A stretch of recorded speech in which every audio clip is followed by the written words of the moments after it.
It's tough. Basketball is a tough game. We were just talking to them. It's a lot like life. It can change quick, and how you respond versus react says a lot. But a lot of that comes with maturity. So we're working through that. We've shown in spurts of what we're capable of. It's just a consistency that we want to look for out of them. Obviously, Friday night was a lot different than today. Indiana State did a lot of things execution-wise, and we will work from there from that standpoint. What if you had to pinpoint one or two things on the defensive end? What hurt the most today? Well, two things right off the bat was transition, which there was no surprise at that. They had been pushing the ball. We talked about how you got to cover up 33 and 12.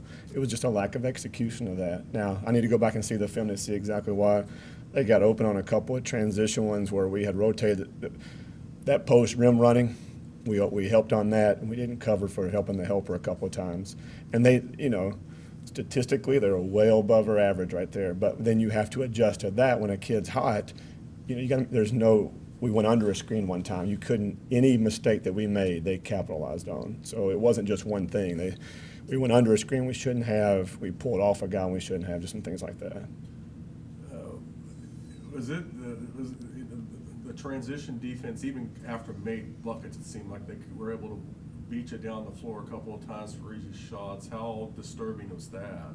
It didn't look like it. It was incredibly disturbing, but we knew that, and I guess that's the frustrating thing with a learning curve. And we talk about game slippage, and that is the immaturity of when you score that that's the least opportune time to relax, and we had showed them that they were very good at getting the ball out of the net and going. And if you relax 1 second, that post was straight to the rim. So the quick turnaround, I don't know that basketball is conversion. It's conversion physically, and it's conversion mentally. And you have to convert mentally very quickly in order for your body, for physically to convert. And that's where it lacked. We just didn't, and they made us pay for it. If there was a bright spot today, it was what Mia was able to do at times, particularly in the second half.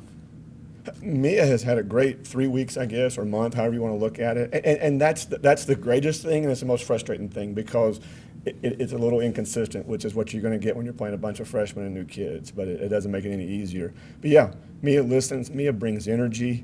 And that's all we're wanting is to look for that growth, and results will come. And we've shown that we can do the things. But, yeah, absolutely, Mia has shown that growth, and when she can do that, it makes Gifford a completely different player as well because it will change how people play us a little bit.